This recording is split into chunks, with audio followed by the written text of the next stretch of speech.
world is changing fast. New technologies are impacting how we think about products, services, and the way we live our lives. Nowhere is this trend more present than in financial services, where new business models and customer expectations are changing our conceptions about banking, finance, and the very nature of money. Welcome to Rebank, a visionary podcast about banking, fintech, and the future. The future of banking is here. Hello and welcome to Rebank. I'm your host, Will Beeson. Today we're joined by Ryan Gilbert. Ryan is general partner at Propel, a San Francisco-based venture firm with investments in companies including Coinbase, Personal Capital, Trussle, Prosper, and many more. Prior to joining Propel, Ryan founded and ran SmartBiz Loans, a leading SBA loan originator. In this conversation, we explore a few interesting fintech verticals, including mixed commerce, Insurtech, and payroll benefits, by way of recent investments Ryan has made. In addition to the insights we deliver through our podcast and newsletter, Rebank offers advisory services to fintechs, banks, and corporates. Drawing on our experience starting, running, and advising fintech businesses, and our vast network of the most impactful fintech entrepreneurs, investors, and innovators around the world, we help companies make sense of fintech, work through specific questions, and optimize proposition and strategy. For more information about our services, please visit bankingthefuture.com. Thank you very much for joining us today. Please welcome Ryan Gilbert. Ryan Gilbert, welcome to Rebank. Thank you for bringing Rebank to San Francisco. Oh, my pleasure. Always fun to get out here, and the weather's much better here than it is in London. So for context, maybe a quick intro to you. I think you combine an interesting experience as a founder and one as an investor, and I think we'll have a great conversation. Good. So I was born in South Africa and qualified as a lawyer there and came to the United States 21 years ago and have been doing startups most of my time here in the US, in the Bay Area. And I think there was a near decade-long stretch founding an online lending company, right? Yes. A business lender? It started off as a consumer lending, and today it's doing small business lending. The company we launched in 2009 was called BillFloat. Today it operates as SmartBiz Loans, which is one of the largest originator of SBA loans in the United States. SBA loans are backed and guaranteed by the Small Business Administration of the federal government, and that business focuses on marketing to small businesses and packaging up loans, which then get underwritten and funded by large banks. Sean O'Malley and I started that business in 2009, and it's still going strong in 2019. It's a 10-year overnight success. Impressive. Something for all the founders out there to aspire to. Yeah, I mean, I think everyone should recognize that there are very, very few stories of 1 year to exits. I've never viewed startups as being a sprint. They're a marathon, and some marathons take longer than others. I want to get into that view that you bring as a founder to the venture space. So you're now a partner at Propel. Quick 3 sentences on Propel. Great. So Propel Venture Partners is a fund based in San Francisco, investing in the United States and internationally. We're backed by a single LP, BBVA Group, out of Madrid, and have had a strong relationship with BBVA prior to the founding of Propel, where my partner Jay actually headed up a group called BBVA Ventures. In 2016, it was decided to launch and establish an independent venture capital firm outside of the bank with new sets of partners and a fresh team to operate independently. And that's what we've been doing for the past 3.5 years. What's the objective of the fund? Well, we focus on financial services, and broadly speaking, that's the core of payments, savings, and credit, and all those concentric circles of opportunities around that, ranging from employee benefits plans to home insurance and computer vision for retail. So we have a lot of fun because fintech is very, very broad, and it's touching every aspect of our life with no instruction book.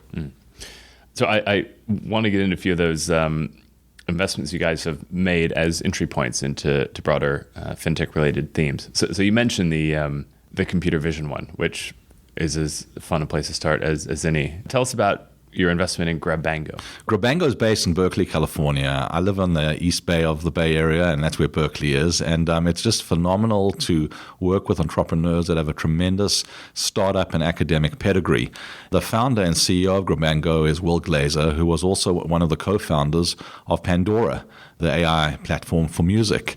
Will grew up in Berkeley. His father was an academic and Nobel Prize winner at UC Berkeley in physics. And from time to time, you meet a founder like that with just great academic and founder DNA, and it's a no-brainer to back a player like Will Glazer.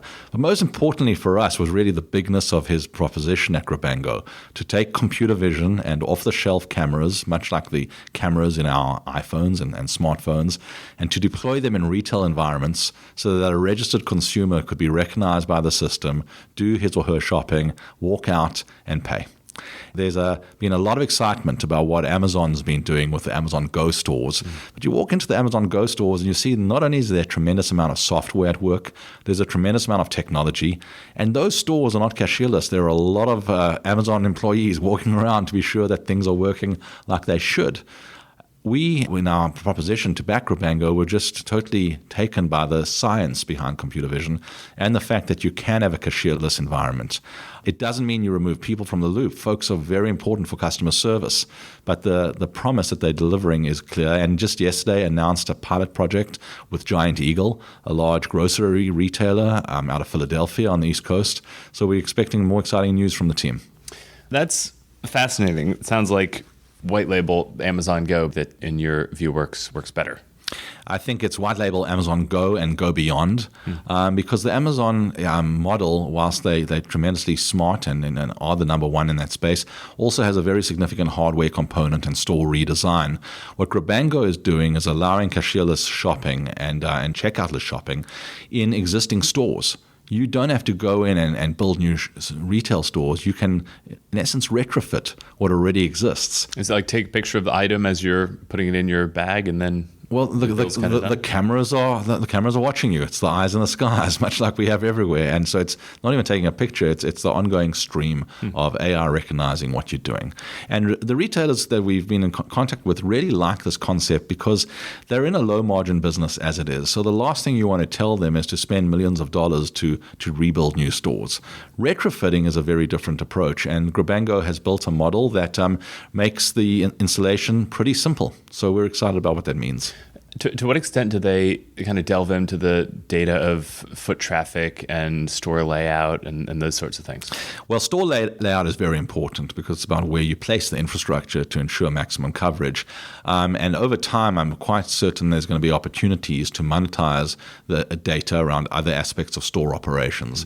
But today, they're very true to their mission, offer cashierless checkout. I think about myself wandering aimlessly through grocery stores, especially big U.S. grocery stores, right? Like hours to get 20 items because you never know where to find them. And well, grocery stores are laid out to pull you on a journey. There's a reason why the milk is at the back of the store. They know why you're coming there. But I think also grocery stores tell a story about a culture and a country. And if you look at our grocery stores in the United States, you hear the story of agriculture and the fresh produce is way up front.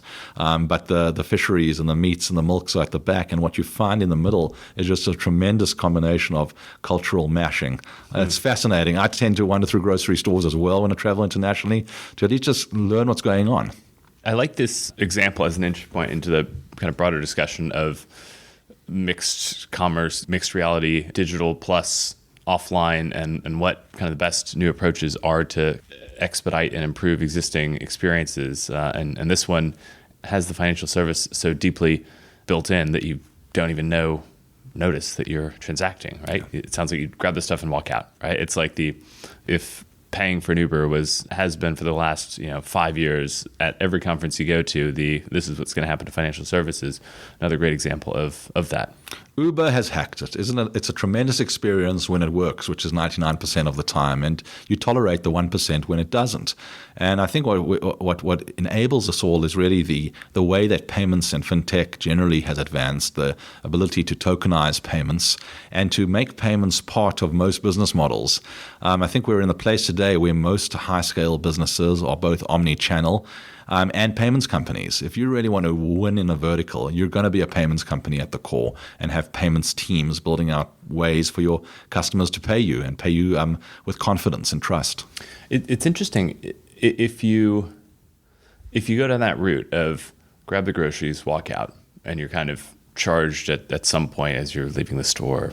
You could be charged an hour later. It probably doesn't make all that much difference from a credit risk standpoint.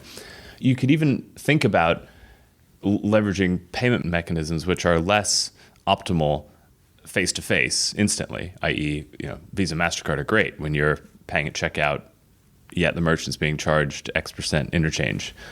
You could think about other ways of working around traditionally high-cost payment mechanisms. That's a great point. If trust is built in and if a store really knows its customer, you have an opportunity to get paid when you want to get paid whenever your risk models say you should get paid.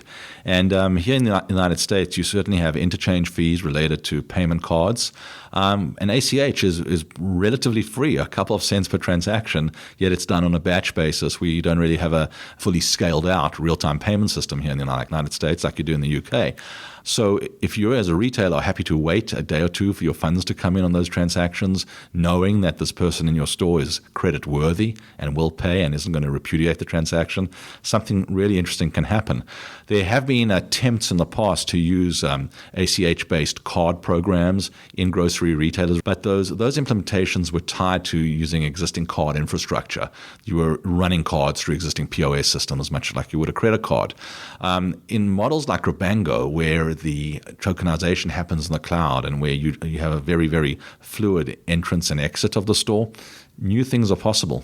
So I believe it's really the beginning of a revolution in offline and online payments. Yeah. The offline/retail segment is ripe for change because online anything can happen. Yeah.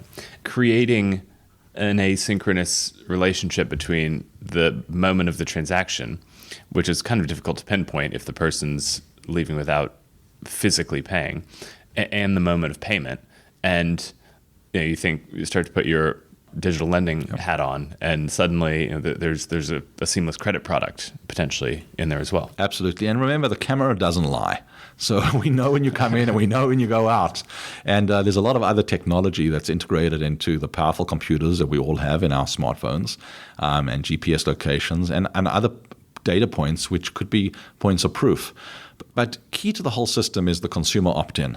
And I think one of the challenges in going totally cashierless is how do you deal with those consumers who don't want to go with the system? And one of the challenges Rebank is tackling head on is to be able to serve all customers in a retail store.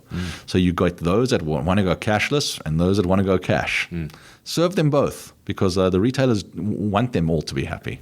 Well, that's a great point. And it was San Francisco, I believe, just a couple months ago, right, that banned the use of facial recognition technology? Absolutely. The Board of Supervisors has taken a very clear stance here. Other cities have done the same thing, and that is a big wake-up call to the industry.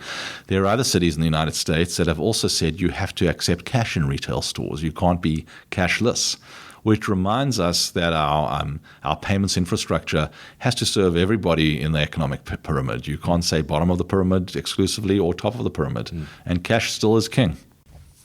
On the subject of using a combination of hardware and software to solve offline problems, Hippo is a company that you guys have invested in. Yep. It's a home insurance startup, right? Can you talk briefly about the Hippo model? Yeah, Hippo is phenomenal, and I think living up to its name. Great management team led by Asaf Wand, who has hired some of the smartest people from the general technology and risk and management and underwriting space and broad-based insurance to change the way we as individuals, homeowners, renters, think about home insurance. When we first met Asaf about 3 years ago, he made clear what sparked his interest, and it was really the redundancy and irrelevancy of so many points of coverage in your existing home insurance company. For example, most homeowners policies and property policies that you get here, at least in California, include coverage for things like fur coats. I don't own one. My wife doesn't own one. My kids don't have them. Why am I paying for that type of coverage? And you have an opportunity then to actually create from the beginning, to author new types of insurance policies that are really relevant to homeowners in modern times. As a result, you are better managing risks more appropriately, and also hopefully reducing the costs and making good coverage more affordable for consumers everywhere. Couple that with some very interesting customer acquisition strategies, partnerships with home builders and other large channels, and you get a very viable business that then can start competing with the incumbents in this huge market, building up to a point where you have very interesting market share and sending a wake-up call to the rest of the industry. So that's what Asaf's done. At the same time, he's had to navigate regulation on a 50-state basis in order to get up and running and optimize the way he's built the company to start handling claims management and other aspects of the business. Fintech companies are not just typical software companies. They're not dating apps or e-commerce companies. They're complicated because they're fiduciary obligations and a lot of laws that have to be complied with. So I've always told entrepreneurs, based on my experience, you want a great product with a great team and a huge market, but you also want a phenomenally strong legal team. And I think we've seen that at a lot of companies, including Hippo. Am I right in thinking that there's some sort of smart sensor component around helping homeowners identify risks that are most likely to, in traditional insurance companies, lead to claims? Stuff like monitoring water flow in pipes and drain outlets around dishwashers and washing machines to alert homeowners when there might be issues.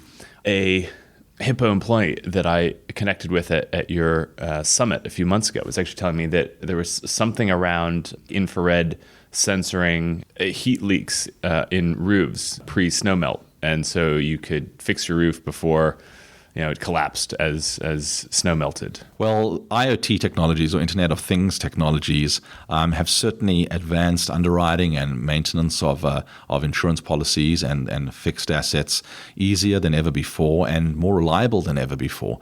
All those examples that you've cited are real today, ranging from leak detection through to security. And companies like Hippo are partnering up with those hardware manufacturers who in turn sell server subscriptions for monitoring to ensure that the homeowners and renters have seamless occupation of their homes with very little risk or downfall. We're in a world of avoiding risks. If you can avoid risk, great. If you cannot, you have to manage and mitigate. And that's what these new technologies can do. And the wonderful thing is that most homes are connected. There's strong Wi-Fi signal and other signals.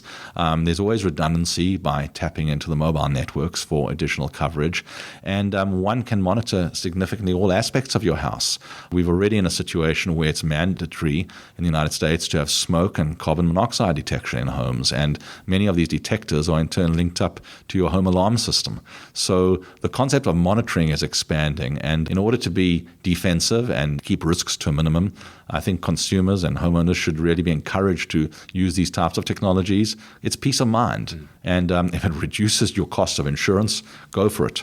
Because presumably there are premium benefits to installing these sensors. It's all a question of pricing. It's the same to say that if you use computer vision like Mobile Eye in your motor vehicle and the thing beeps every time you come within 5 feet of another vehicle, you should be considered to be a safe or more alert driver and see a reduction in the cost of your auto insurance. And in Israel, for example, it's pretty much the industry standard that all new cars come equipped with that technology. And as a result, accidents have been brought down significantly and the cost of insurance has gone down. On the point of customer acquisition in Insurtech, and different types of insurance products behave a bit differently, but home insurance, I think one of the challenges, the reasons why maybe some Insurtechs haven't seen the kind of hockey stick growth trajectory that a lot of people had maybe expected earlier on was just the infrequency with which people renew, and therefore the infrequency of potential customer capture. And if you think about mattress companies who are constantly advertising, it's the whatever you see their name 7 times and then suddenly the next time you want a mattress you think of them. To see an insurer's name 7 times and actually let it resonate means 7 years have passed because you're insuring 7 times with your existing insurer, and then eventually maybe you switch. Is there anything around that dynamic that you've observed from looking at investing in this space? Well, I think you've touched on a point that is probably taking up more of my time and focus than anything else at the moment. If one looks at fintech and things about the fintech stack, you've got the bank layer at the base of the stack, the plumbing or the tech layer in the middle, and then the customer acquisition stack at the top. And most entrepreneurs are able to figure out the bank stack and the tech stack very quickly. Where they spend more venture capital and waste probably a lot of money at the same time is on customer acquisition. Early stage entrepreneurs really haven't figured it out. And it's unbelievable how many people come to pitch VCs like me with very loosey-goosey approaches to customer acquisition, as opposed to saying we've figured it out already. We've put a lot of thinking into it. Whether you're offering insurance solutions or prepaid cards, it's essential that gets figured out. In the home insurance space, the reality is you don't think about home insurance as much as you think about your mattress. You probably sleep on that mattress most nights of the year. And when do you think about home insurance? When the renewal comes through and when you get sticker shock at how expensive it is. And that's why companies like Hippo and other innovators in these infrequent engagement spaces are buying peace of mind or mind share from customers rather through education, coming up with new innovative ideas and deploying customer acquisition hacks that get the consumer's attention. For example, Hippo's done some really good work using Alexa to allow Alexa to be always on and alert you, or shout out if they hear somebody in your house, if Alexa hears somebody in your house when you're not there, like turning Alexa into a very active alarm or emitting sounds of a barking dog. That's not what most insurance companies do. The fact that Hippo found the time and the resources to develop that app for Alexa makes consumers pause a little and think, wow, this is an innovative company. Maybe that's the type of company I want as my home insurer. And I feel that those type of vectors of customer acquisition could be deployed by many types of companies out there. When last did you ever hear of a bank that proactively reached out to a customer set and says, you're spending too much? Or you're spending too much on us. We can give you a mortgage at a lower rate. Come and do a refi. Or a car leasing company that knowing that you're at month 35 of a 36-month lease to say, come in, you're pre-approved. What do you want to do next?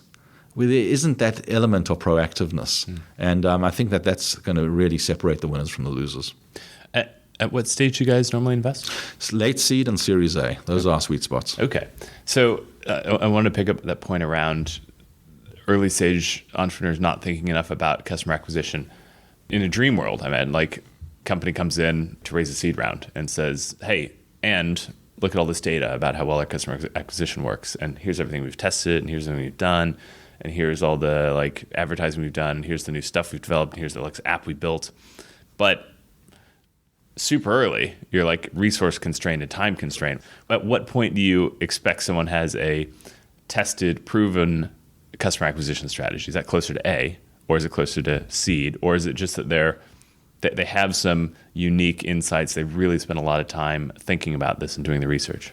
Fintech startups have had their AWS moment over the past couple of years. It's easier and cheaper than ever before to stand up a fintech product. Many companies that offer fintech core infrastructure as a service, and a decent amount of banks that will help you get into business. And there are some companies that already have banks on the back end of their tech ready to go. You know some of them. Which really means that the entrepreneurs can get up and running very, very quickly and not have to invest as much capital, or particularly venture capital and angel capital, in the building of their products as they had before. Great, you've got a product. What comes next? And we can do a thorough market analysis and understand that there are hundreds of thousands or millions of customers in a particular focus area for a product. The question is, how are you going to acquire these folks? And I really believe that by the time you hit late seed, a couple of months after you've taken on angel capital or seed capital, you should start to get a very good idea of what's working and what's not. Some of the more successful seed to A companies that I've seen in the past year have done a phenomenal job using waiting lists, making a brand promise and a product promise to a broad range of customers, spending money on customer acquisition, and then getting customers to pre-register for this product ahead of time, much like a Kickstarter approach. But instead of committing funds, they're committing data. So the entrepreneurs have the opportunity to really get to know their customers very, very well, and then to provide incentives to those early waitlisters to add their friends by opening up their address books and getting them going. It's working particularly well in the card issuance space, particularly if you focus on teens and millennials who are happy to share and open up ideas. A bit more difficult in small business and other areas, but at least that response rate that you're getting at that point of customer acquisition gives investors a fair indication whether you're able to understand what customer acquisition is all about and whether your message is resonating with prospective customers. So you don't need a product to market and to acquire. You need a promise. You need something that just grabs attention. Look how many people sign up for new Teslas before they even hit the streets. The same is true in fintech. The last, depending on how much time we end up having, vertical within fintech that I wanted to pick up with you was around the payroll HR benefits space. And you guys have invested in a company called Guideline, which I think does 401ks for very small businesses. If you look at the digital investment space and robo-advisory space, 401ks are obviously a massively important financial services product. Financial advice, traditionally it's been something that people have kind of had to go seek out directly. The ability to, as a corporate, as an employer, kind of subsidize effectively a path to financial well-being for employees, which not only helps them optimize long-term finances, but also in the short term addresses issues like financial stress, which has impacts on work performance and attendance. It feels to me like there's so much more that can be done in this space that isn't yet happening. Absolutely correct. So when I started at Propel, when we launched the firm in February of 2016, like most investors or most practitioners generally, you're asked by the industry, what's your thesis? And my thesis developed around the concept of the employee at work. Having run companies with large employee groups, I was always amazed at how few service providers and people selling things came to me at my company to say, can we sell these goods and services to your employees? And it goes to my comment previously about customer acquisition. Acquire customers through very interesting acquisition vectors. And I think the opportunity for entrepreneurs in this space to acquire customers through employers is unbelievably huge. Billion-dollar companies have been launched using those strategies, hooking into payroll and other types of services. At the same time, Americans don't save. We're not a nation of savers, we're a nation of spenders. We depend on credit. And unlike the United Kingdom or Australia, for example, there aren't built-in retirement schemes backed by the federal government. What there are tax advantage schemes, like the 401k model, which says to workers, to employees, take pre-tax dollars up to a certain amount, save it until you're eligible to retire, and you're able to then get the benefit of tax-free on your pre-tax income. Naturally, you pay taxes on what you take out. The participation in these programs is not mandatory. So when you don't have mandatory participation requirements, if the systems are complicated and if they are really unclear to participants about what this is all about, you're going to see very low participation rates. I invested in an online 401k company prior to starting Propel. And then within the first 4 months of Propel, I was fortunate enough to be introduced to Kevin Buskey. And Kevin's the founder of Guideline and CEO. And before starting Guideline, he was co-founder of TaskRabbit and CTO.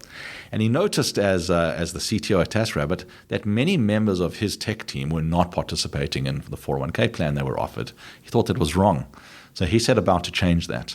And what Kevin is leading today at Guideline is one of the top companies when it comes to acquiring early-stage startups, fast-growing companies in the United States for retirement solutions, with a focus on 401k and expanding into other areas. Key to the growth path that they're pursuing is partnerships with companies like Square and the HR program Square's offering. Gusto, Zenefits are other examples. So I'm really excited how he's taking his passion to get workers to enroll in pre-tax saving for retirement plans. He's letting technology drive the full-stack business he's created and is making a real impact on the market. The concept of selling to corporate HR, something that's going to solve potentially very important problems for thousands of people, thousands of employees, tens of thousands of employees at a time, sounds like a fantastic route to market. I imagine it's much harder than it sounds. Calling up L'Oreal and, hey, roll out my new financial advisory platform through your benefits scheme. You've run business before. I imagine you had a few employees, a few dozen, a few hundred. You were presumably focused on online lending and delivering that. And sure, attracting and retaining talent is important, and you're probably thinking about ways to do that. But like, what have the challenges, either guidelines challenges or similar companies that you've seen? What is it about that quote unquote enterprise sale that makes it hard? Well, it's all about trust. It's the fact that the HR and benefits executives are being sold to by so many companies every day and are frankly very tired of the solicitations and probably the misrepresentations that come along with those solicitations. So if you're able to come in from a point of trust and also to have employees go to HR and say, hey, we want this service, or we want this product, you're ending up having a success story. And the benefits manager is going to make decisions that impact him or herself. They're employees too. So they'll firstly evaluate it from the perspective of what does this mean for me? Is it something I want? And then they evaluate it from the perspective, am I going to get fired if this thing doesn't work? How do you position yourself as the IBM of your space? And I think that's what Guideline and others have done. But they've also focused on integration. They've made it easy. Really, with a click of a couple of buttons and filling out a few fields of data, integrated into the online payroll systems and other systems, it becomes the standard, it becomes the default. And nobody should be a full-time employee in the United States today without the ability to save for retirement. Are these companies like Guideline, the tech-first modern wave of HR and benefits companies, drafting off of or leveraging on the success of tech-first HR and benefits platforms that came before them? Is this a question of integrating into existing modern software-enabled HR platforms, or is this about going to the old mom and pop shop that's doing manual bookkeeping and trying to pitch something like this to them? Companies like Guideline are succeeding in both environments. Certainly the success of tech-enabled HR platforms has helped a lot. But not all businesses are relying on those online platforms. There are a lot of paper-based platforms that have been running businesses the same way for the past 50 years. And the ability to live in both worlds is essential for that type of success. Otherwise, you'll just be working with venture-backed startups. And when the bottom falls out of this market, you've got a problem. To wrap up, I'd love to talk a little bit about your transition from founder entrepreneur to investor. What experience specific to your work as an operator have you found to be most helpful now as an investor? My experience as an operator, as a co-founder, as a CEO, has certainly made me a lot more aware over the past 20 years of the people side of business. We can focus a lot on business models and a lot of the scalability of our technology, but we've got to really, as operators and investors, think a lot more about the people aspect of venture and the people aspect of the startup community. Without our employees and active team members, we really don't have businesses, and we'll be running sole practices, speaking to our algorithms. The concept that I learned a long time ago from a good friend of mine was that HR is PR. And if you don't figure that out, no one will want to come and join your team, and retention is going to be very, very difficult. At the same time, there are a lot of practitioners in the venture space that have not been operators, yet are super smart and understand the science of VC. I think there's also the softer part of it, the art of VC, and I'm trying very hard at Propel to combine the two. What's the mix of your team here in terms of the partners? Are you guys more science or more art?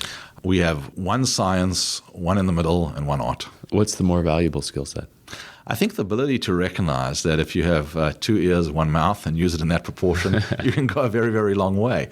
We're fiduciaries. We're dealing with other people's money. We have to be able to look at financial results and understand spend dynamics and project out into the future to understand business cases and also help entrepreneurs fix their businesses if there are problems and accelerate their businesses if growth is the objective. So to be articulate in all those languages is key.